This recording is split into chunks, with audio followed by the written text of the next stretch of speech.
여러분 반갑습니다. 저는 여러분과 함께 이것이 개벽이다 네 번째 강좌를 공부하게 된 이건민입니다. 앞서 이지은 성도님의 강좌는 재밌게 들으셨나요? 이제 저와 함께 새로운 느낌과 새로운 각오로 함께 해보겠습니다. 오늘 저와 함께 공부하실 네 번째 강좌에서는요, 증산상제님 강세 소식 1권의 세 번째 파트인 진표율사의 구도 과정을 통해서 인간으로 오신 미륵불, 바로 증산상제님에 대해서 공부해 보도록 하겠습니다.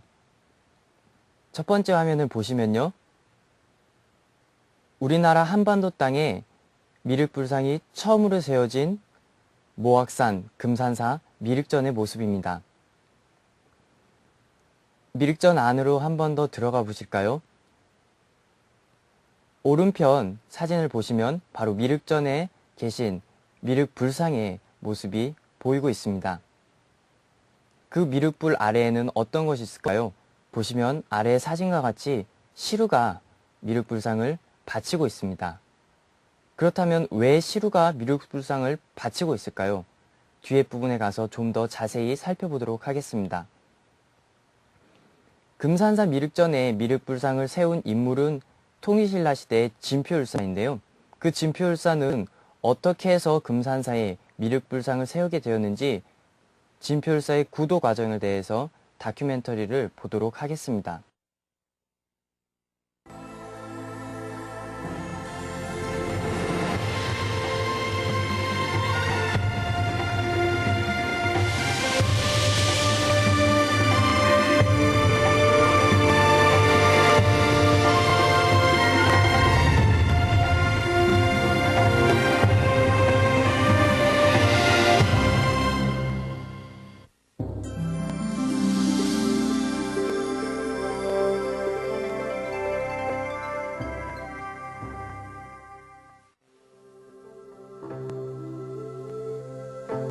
이야기는 입에서 입으로 전해왔다. 그러다 홀로 잦아들기도 하고 아니면 글로 남아 끊임없이 바뀌고 되풀이되면서 수천 년의 시간 속을 함께 흘러왔다. 우리의 이야기가 담긴 채 전해져 오는 책은 헤아릴 수 없이 많다. 하지만 그 중에서 민족의 뿌리를 찾으려 한 때문인지 일련의 삼국유사가 먼저 떠오른다. 흥미로운 건국신화, 평범한 민초들의 애환과 소망. 삼국유사의 이야기들은 우리 마음속에 하나둘 꼬리를 물고 살아오르기 시작한다.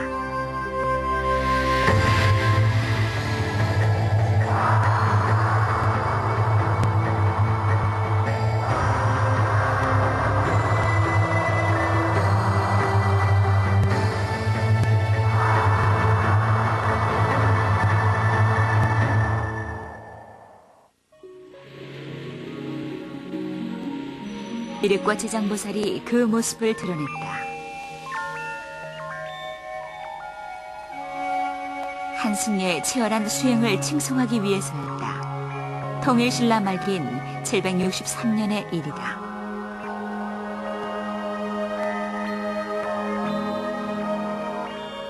미륵과 지장보살을 함께 만났던 그 승려는 진표율사였다.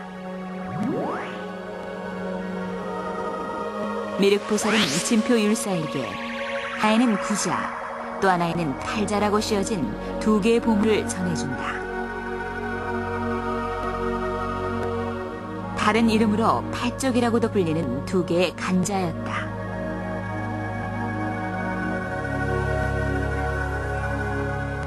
진표율사는 미륵보살에게 받은 두 개의 간자를 의지하며 평생을 미륵신앙의 대중화를 실천하며 살았다고 한다.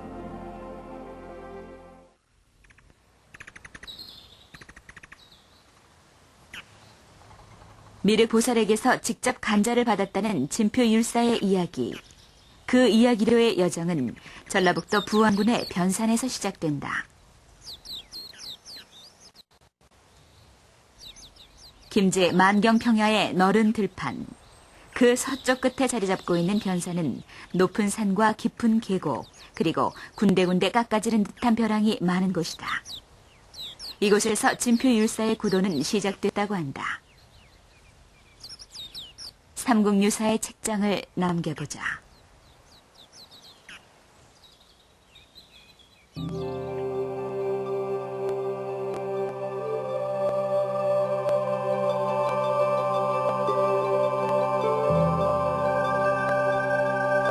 동일 신라시대 전주 벽골군 도나산촌 대정리에 한 소년이 살고 있었습니다.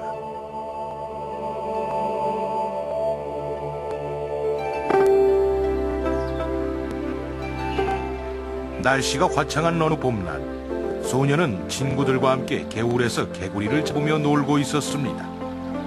토끼를 잡으러 나섰던 터이나 날씨가 무척 따뜻해 개 뛰어든 참에 개구리 잡기에 정신이 팔린 것입니다.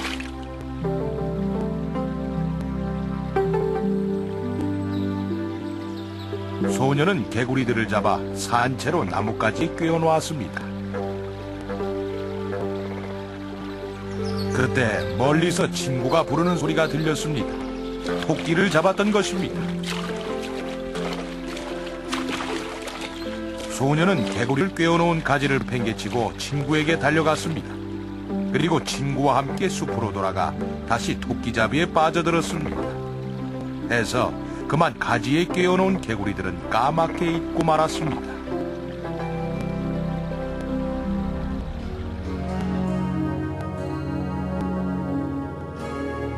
그렇게 시간이 흘러 사철이 차례로 찾아왔습니다.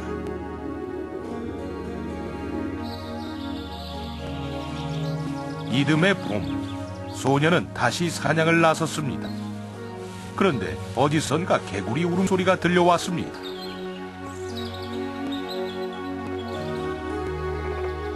소년은 갑자기 작년 이맘때 일이 떠올라 개울을 살펴봤습니다. 헌데 물속에는 1년 전 아이가 던져놓았던 개구리들이 아직도 살아서 울고 있었습니다. 소년이 까맣게 잊고 지낸 한 해 동안 개구리들은 나뭇가지에 꿰인 채 그렇게 목숨을 이어오고 있었던 것입니다. 이 일로 인해 소년은 삶과 죽음을 생각하게 됐습니다. 그리고 마침내 출가를 결심하게 됐으니 그가 바로 진표율사였던 것입니다.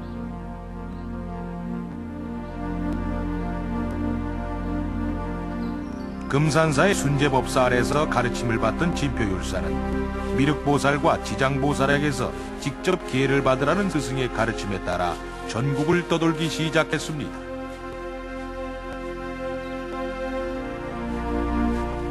그렇게 떠돌기를 몇 해, 진표율사는 변산에 깎아지는 듯한 벼랑 한 귀퉁이에 자리를 잡았습니다.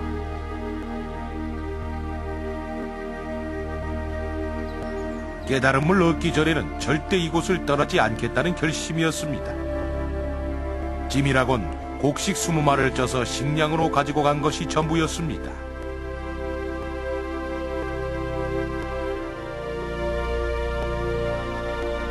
그렇게 3년간 뼈를 깎는 수행이 계속됐습니다.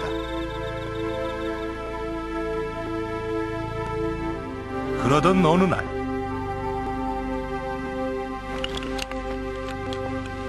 준비해온 식량은 거의 바닥이 나고 있었습니다. 그렇지 않아도 부족한 식량을 덜어 다람쥐까지 먹이고 있었기 때문이었습니다. 그날도 진표율사는 얼마 안 되는 식량에서 다람쥐 몫을 덜어내고 있었습니다. 그때 하늘에서 원을 그리며 날고 있던 새가 곡식을 발견하고 쏜살같이 날아왔습니다. 새는 진표율사의 손을 치며 날아갔고 곡식은 벼랑으로 떨어지고 말았습니다. 3년의 수도에도 아무런 진전이 없던 차, 세계까지 조롱을 받는다고 생각한 진표율사는 무언가 굳게 결심을 했습니다. 그리고 자리에서 서서히 일어났습니다. 큰 숨을 들이신 진표율사.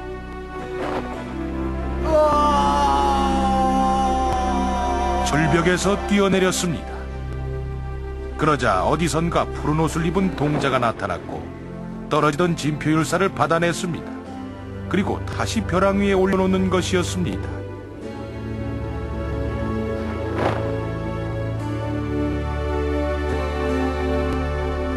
진표율사는 처음엔 꿈인지 생시인지 분간이 가지 않았습니다. 하지만 자신이 살아있음을 깨닫고 부처님의 은덕에 감사드렸고 용기를 얻은 진표율사는 다시 수행을 시작했습니다.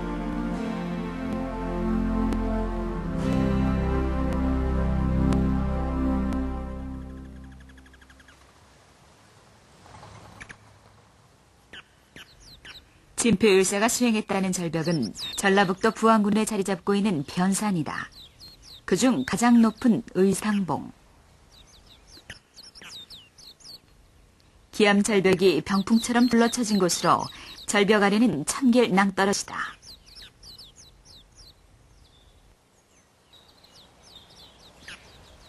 이 절벽의 작은 틈에서 진표율사는 뼈를 깎는 수행을 했던 것이다. 동국 여지 승남에도 진표율사가 수행했던 곳에 대한 기록이 보인다. 정상에서 100척의 사다리를 타고 내려가면 암자에 도착할 수 있고 그 아래는 측량할 수 없는 골짜기라고 기록돼 있다.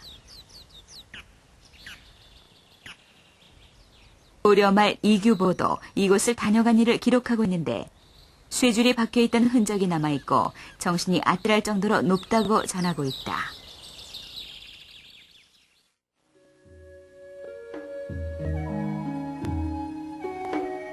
절벽에서 몸을 던졌으나 푸른 옷을 입은 동자덕에 목숨을 건진 진표율사.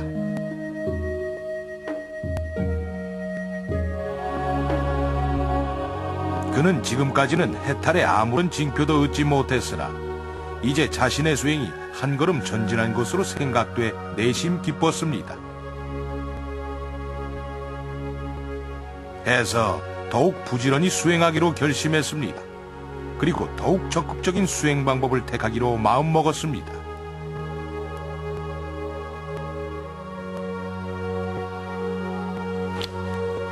진표율사는 주위에 돌을 집었습니다. 그리고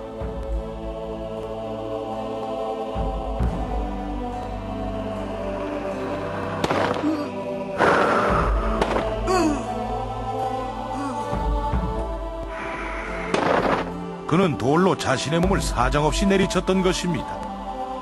자신의 몸을 찌으며 수행하는 망신참법의 수행 방법이었습니다.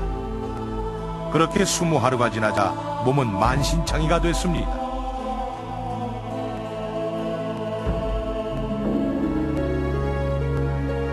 정확히 20하루째 누군가 다가와 진표율사를 쓰다듬었습니다. 그러자 만신창이의 몸이 감쪽같이 나았습니다. 그는 지장보살이었습니다. 지장보살은 진표율사에게 가사와 파리떼를 건네주었습니다. 그리고 신명을 돌보지 않고 참회하는 것이 장하다는 칭찬을 남기고 다시 떠나는 것이었습니다.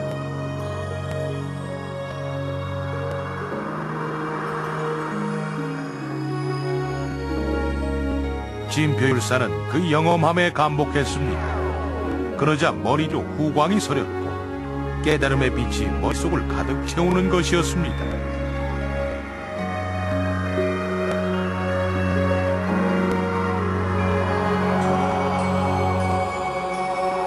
그날부터 그는 망신참법으로 더욱더 수행에 정진했습니다.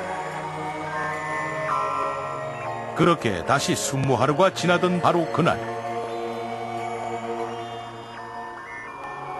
먼 하늘에서 미륵과 지장보살이 다가오고 있었습니다. 진표율사는 드디어 하늘이 주는 시력, 천안을 얻게 돼 천인들을 만날 수 있게 된 것입니다.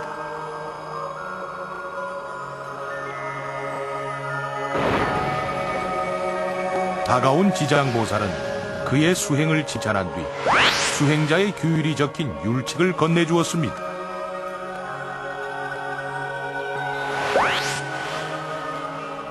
다음 미륵보살은 간자 2쪽을 건네주었습니다. 미륵보살은 이 간자는 내 손가락의 뼈이니 근본이 되는 2가지 깨달음에 비유한 것이다 라고 설명했습니다.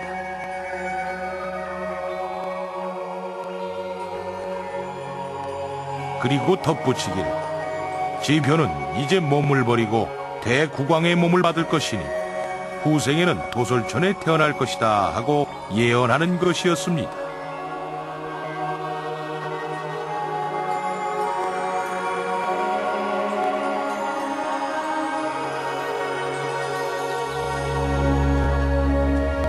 이렇게 계법을 받은 후 머리 뒤로 후광이 뚜렷해진 진표율사는 산에서 내려왔습니다.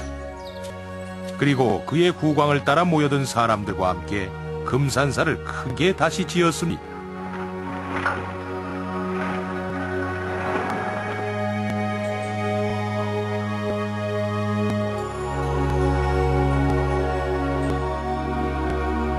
그러자 그의 천안에만 보이던 미륵보살이 다시 한번 내려와 계법을 주었습니다. 진표율사는 사람들에게 시주를 권해서 미륵장육상을 만들었습니다. 그리고 미륵상을 금당에 모셨습니다.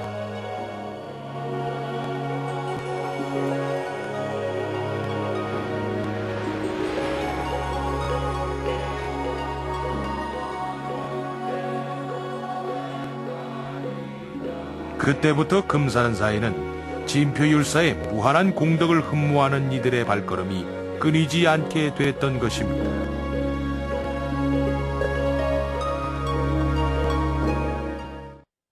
진표는 12세 때 부모의 출가 허락을 받고 전북 김제군 금산사의 숭제법사로부터 삼위계를 받게 됩니다. 그런데 숭제법사는 진표에게 이런 말을 해주시죠. 너는 이 계법을 가지고 미륵님 앞으로 가서 간절히 법을 구하고 참회하여 친히 계법을 받아 세상에 널리 전하라. 결국에 숭제법사는 진표에게 미륵님의 계법을 구하라라는 가르침을 내려주십니다. 그래서 진표율사는 전국 명산을 찾아다니며 도를 닦게 되죠. 전국 명산을 돌아다니다가 진표율사는 27세 되던 해에 부안의 부사이방으로 들어가게 됩니다. 부사이방은 깎아지는 듯한 절벽 한 귀퉁이에 2명 정도가 앉으면 넉넉할 만한 아주 좁은 협소한 공간에 자리를 잡게 됩니다. 그곳에서 수행을 시작을 하죠. 몇 년? 바로 3년 동안 수행을 하게 됩니다. 근데 3년 동안의 수행을 통해서도 여기 보시면 숙이라는 말이 있죠. 쉽게 깨달음이에요. 그러한 깨달음조차 얻지 못하자 죽을 결심을 하고 바위 아래로 떨어집니다. 근데 그런 떨어지는 진표율사를 청의동자가 받아서 다시 원래 있던 그 부사의방으로 올려놓죠.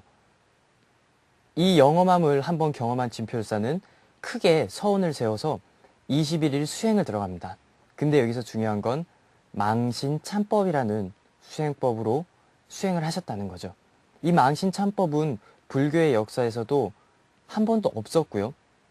과거에서도 없었고 그 이후에도 한 번도 없었던 오로지 진표율사만이 처음으로 행했던 수행법입니다. 바로 내 몸을 두들겨서 참회하는 그러한 수행법인데요. 그런 망신참법의 수행 결과 3일 만에 손과 팔이 다 떨어져 나갔고요. 온몸이 피투성으로 변했다는 거죠. 일예로 전해오는 이야기에 따르면 그때 당시 그 부사의방에 있는 절벽이 온통 피투성이로 빨갛게 물들 정도였다 합니다. 그렇게 망신참포의 수행을 하는 도중 7일째 되던 날 밤에 지장보살이 손에 금장을 흔들며 딸랑딸랑 손을 흔들며 진표율사를 가호하거든요. 그래서 떨어져 나간 팔과 손이 다시 붙게 되고 그걸 한 번 더 경험한 진표율사는 20일의 수행을 마치게 됩니다. 제목을 보실까요? 인류 최초로 하느님을 칭견한 진표율사. 망신참법이란 수행법도 진표율사가 처음이자 마지막으로 행한 수행법인데요. 그러한 수행법을 통해 진표율사가 얻은 수기, 경험은 인류 최초로 전에도 없었고 앞으로도 없을 하느님을 직접 인간의 몸으로 칭견했다 하는 것이죠. 21일 공부를 마치던 날 천안이 열려 미륵불께서 수많은 도솔천의 백성들을 거느리고 대광명 속에서 오시는 모습을 보이시며 말씀하시기를 잘하는구나 대장부여. 이처럼 개를 구하다니 신명을 아끼지 않고 간절히 구해 참여한구나 하고 찬탄해 주시니라. 이런 진표율사의 구도 과정을 미륵불께서는 칭찬을 해주셨다는 거죠. 그러한 칭찬과 함께 미륵불께서는 진표율사에게 점찰경 2권과 증가간자 진표에게 내려주십니다. 그러면서 진표율사에게 하시는 말씀이 있죠. 장차 너는 이 몸을 버리고 대구강의 몸을 받아 도솔천에 태어나리라. 그러나 진표율사는 미륵불로부터 이러한 가르침을 받은 이후에도 계속해서 서원을 세우고 기도를 하죠. 어떠한 기도를 하냐면 첫 번째는 앞으로 닥쳐올 그 대환란의 시기에 미륵불께서 직접 한반도 땅에 강세해 주실 것을 서원을 세우고요. 두 번째는 그러한 대환란의 시기에 자신도 다시 태어나서 큰 일꾼으로 쓰일 수 있기를 기도드립니다. 진표율사는 미륵불로부터 3가지의 계시를 받게 되는데요. 그 첫 번째는 미륵불의 모습을 그대로 보고 미륵불상을 세우라는 것과 두 번째는 그 미륵불상을 세우는 장소가 연못이 되는데요. 그 연못을 메꾸는 방법으로 숯을 이용하라는 계시를 받게 됩니다. 그런데 그 연못이 숯으로 다 메꿔지지가 않죠. 아무리 숯을 쏟아 부어도 정중앙에 있는 그 부분은 숯으로 메꿔지지가 않았다고 합니다. 그래서 그 부분에 마지막 3번째 계시인 쇠로 만든 수미자를 걸고 그 위에 미륵불상을 세워라 라는 계시를 받게 됩니다. 이 부분은 아까 동영상 없었는데요. 제가 이 부분을 말씀을 드리는 이유는 이제 다음 번째 강좌에서 정감록을 공부하게 되실 텐데요. 그 정감록에서 이 진표율사가 미륵불상을 세운 게 참 많은 도움을 주게 될 것입니다. 그래서 여기서 이 부분을 한번 짚어보고 넘어가는 것입니다. 본래 이 장소가 연못이 있던 장소고요. 이 연못을 숯으로 모두 메꿨던 거죠. 근데 중앙에 있는 부분이 메꿔지지 않자 진표율사는 성년대, 우린 쉽게 연화대라고 하죠. 이것을 놓고 그 위에 미륵불상을 세우려고 했었습니다. 그래서 이것을 그 연못 메꿔지지 않은 그 위에 놓고 그 다음날 이제 미륵불상을 세우면 됐던 거죠. 그런데 하룻밤 사이에 이 성년대가 미륵전으로부터 10m 그 이상 멀리 떨어져 나갔던 겁니다. 그래서 어떻게 할까 고민하던 중 그때 3번째 계시를 받게 되는 거죠. 쇠로 만든 수미자를 그곳에 걸고 그 메꿔지지 않는 연못 위에 걸고 그 위에 미륵불상을 세우라는 그것입니다.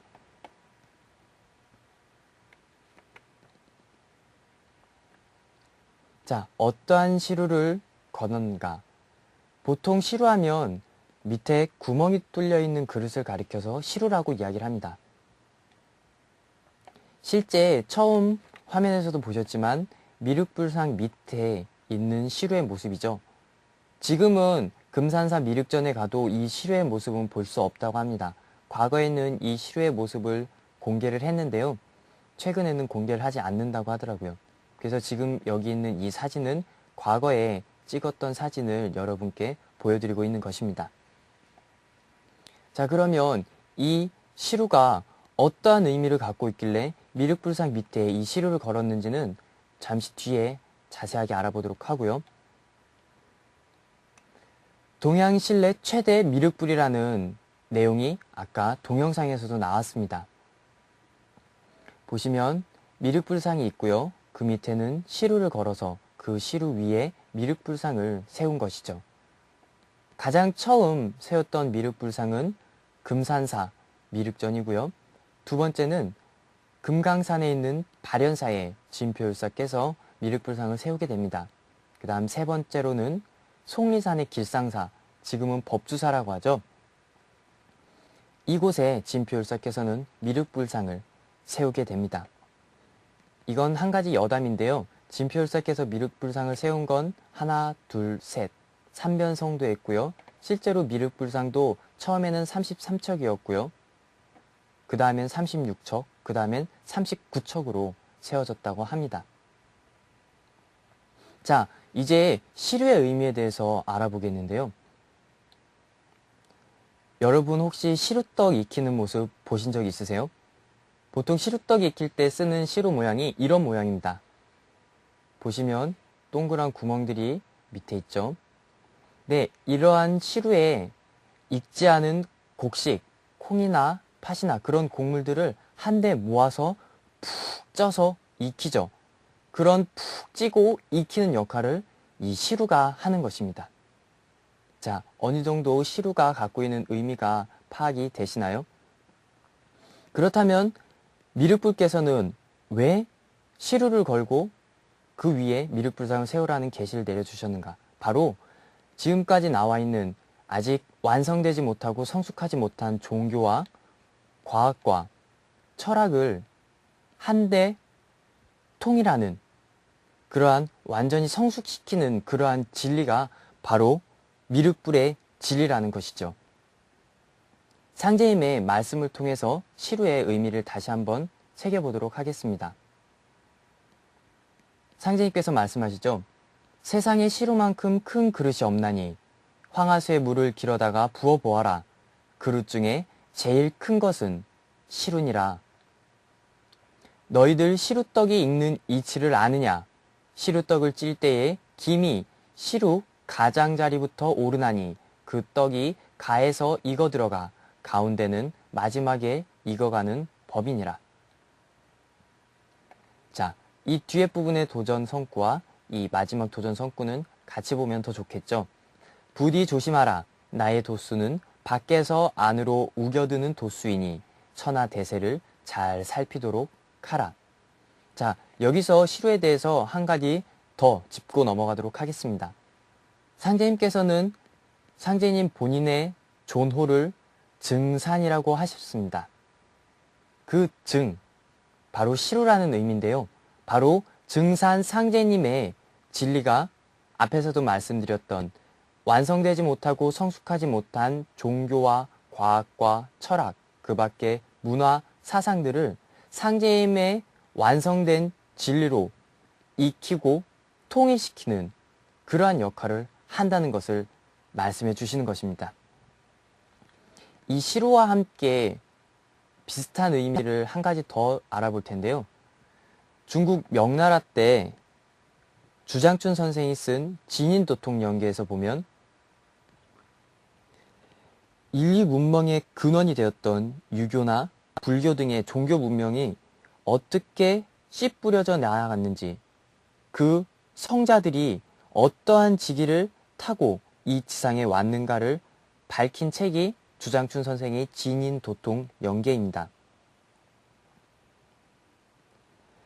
이 진인도통연계에서 보면 이 산에 뿌리 되는 산은 곤륜산이다라고 이야기를 하고요. 그 곤륜산으로부터 총 4개의 지맥이 뻗어져 나온다고 합니다. 네, 그 첫 번째와 두 번째, 세 번째 지맥, 그것들을 통합, 합쳐서 완전히 성숙시키고 통일시키는 그러한 성인이 제4지맥을 통해서 온다라고 주장춘 선생은 이야기를 하고 있습니다. 그러면서 그러면 여기서 그 사지맥을 좀 더 자세히 보도록 하겠습니다. 곤륜산 제4지맥이 이부 동해하여 동쪽으로 뻗어나가서 생백두산하고 백두산이라는 산을 낳고 백두산이 생금강산하여 기맥 12,000 봉하니 그 백두산으로부터 다시 산의 흐름이 이어져 오면서 금강산이란 산이 다시 한번 크게 일어나는 것이죠.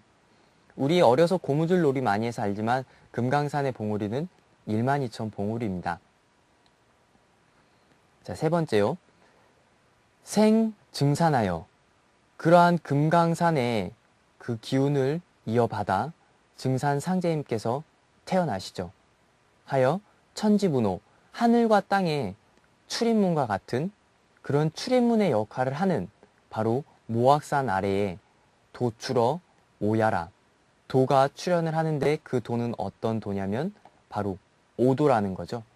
여기서 오자가 앞에서 봤던 시로와 같은 의미라고 할 수 있겠습니다. 이 오자는 볶을 오자거든요. 볶는다는 것도 마찬가지죠. 익지 않은 걸, 그런 익지 않고 사람으로서 먹을 수 없는 그런 음식을 볶음으로 해서 사람이 소화시키고 먹을 수 있게끔 만들어주는 역할을 한다는 거죠. 그렇게 완성시키고 성숙시키는 그러한 볶을 오자의 의미를 시루의 의미와 함께 봐도 참 좋을 것 같습니다. 자, 이 부분은 고로 12,000명 도통야라. 이 주장춘 선생의 진인도통 연계는 저희가 6번째 강좌에서 또 살펴보게 될 텐데요. 그때는 곤륜산의 1지맥과 2지맥, 3지맥, 4지맥으로 해서 선천의 성자들이 어떻게 오는지를 좀 더 자세히 살펴보도록 하겠습니다. 진표율사가 그렇게 외쳤던 미륵불께서는 실제로 인간 세상에 왔다 가셨습니다.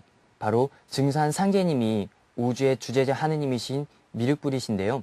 증산상제님도 인간으로 오셨기 때문에 언제, 어디에, 어떠한 성과 이름을 갖고 태어나시는지 간단한 상제님의 프로필을 한번 보도록 하겠습니다. 첫째, 증산상제님께서는 언제 태어나시는가? 바로 1871년 신민년 9월 19일 고종 8년 때인데요. 여기서 보시면 왜 증산상제님께서는 1871년 바로 신민년에 이 세상에 내려오신 걸까요? 이 신이라고 하는 의미는 천간에서 오행으로 구분했을 때 금을 상징을 합니다. 이 금은 계절로서는 가을을 상징을 하죠. 바로 후천 가을 세상을 암시하시는 상제임의 간지가 되겠고요. 이 신자를 좀 더 풀어서 보면 세울립자 플러스 열십자, 바로 지구의 10번째 하늘인 지상 천국을 건설하신다는 그러한 의미를 내포하고 인간 세상에 오신 것입니다. 그렇다면 미에는 어떠한 의미가 있을까요? 미는 지지에서 오행으로 봤을 때는 토에 해당합니다. 근데 그 토에 붙은 상수가 10이죠. 10은 완성을 의미합니다. 또한 하느님의 고유 자리가 바로 상수로는 10으로서 표현이 되죠. 이 미는 우리가 띠로 봤을 때는 양띠입니다. 그렇다면 왜 상제님께서는 양띠로 오셨을까요? 도전 4편 40장을 통해서 보도록 하겠습니다. 어린 양으로 불리운 성자 예수가 십자가에 매달려 피 흘리며 아버지의 천국 복음을 전하였나니 그 예수의 아버지 하느님이신 상제님께서 그를 해원시키셔 땅 위에 천국을 열어주시기 위해 신미생 양띠로 오시느니라. 너무 설명이 잘 돼 있죠? 자, 그럼 다음 번으로 넘어가 보겠습니다. 증산상제님께서는 어디로 태어나시는가? 증산상제님께서 태어나신 장소는 전라도 고부군 우덕면 갱망입니다. 현재 지명으로는 전라북도 정읍군 덕천면 신월리가 되겠습니다. 상제님께서도 인간으로 오셨기 때문에 어떠한 가문에 어떠한 성씨를 갖고 오시겠고요. 인간으로 오시기 때문에 그에 걸맞는 이름이 있으실 겁니다.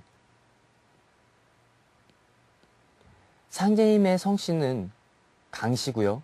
존휘, 우리가 쉽게 이름이라고 부르는 존휘는 1순입니다. 자는 사옥을 쓰셨고요. 호는 상제님 스스로 증산이란 호를 쓰셨습니다. 그렇다면 상제님께서는 왜 강씨로 오셨을까요? 바로 강씨가 현존하는 인류의 최초 성씨라는 거죠. 또한 이 강씨는 이 계집여자가 포함되어 있죠. 바로 후천, 다가오는 우주의 가을 시간대가 바로 음의 세상, 그러한 세상이 펼쳐질 것을 상제님께서 은연중에 내포하고 계신 것이죠. 오늘 강의는 여기까지입니다. 이번 시간에는 진표율사의 구도 과정을 통해 한반도에 뿌리 내린 미륵신앙에 대해서 살펴보았고, 미륵불의 인간 강세의 의미를 시루의 이치와 지인 도통 연계의 오도에 비유해서 알아봤습니다. 마지막 부분에선 그 결실 문화의 진리를 들고 이 세상에 강세하셔 주신 증산 상제님의 프로필